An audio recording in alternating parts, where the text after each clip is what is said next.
ఇక మహారాజా జైసింగ్ లండన్ నుంచి భారత్లో అడుగుపెట్టగానే రోల్స్ రాయ్స్ కార్ని ఆల్వర్ మున్సిపాలిటీలో వీధులు ఊడ్చడానికి, చెత్తను తరలించడానికి ఉపయోగించాలని మహారాజు ఆదేశించారు.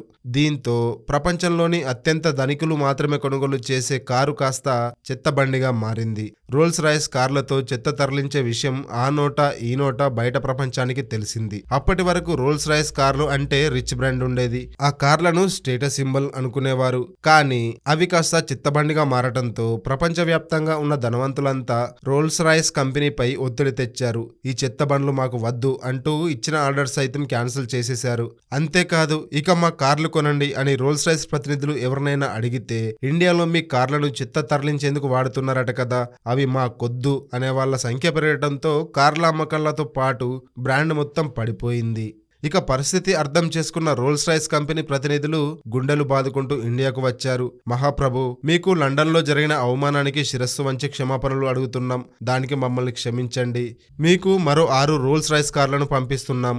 కానీ మీరు మాత్రం మీ దగ్గరున్న కార్లను చెత్త తరలించడానికి, వీధులు ఊడ్చడానికి వాడొద్దంటూ రిక్వెస్ట్ చేశారు. దీంతో శాంతించిన మహారాజు గారు చెత్త తరలించడానికి రోల్స్ రాయ్స్ కార్లను వాడటం ఆపేశారు. దీంతో ఆ కంపెనీ ఊపిరి పీల్చుకుంది.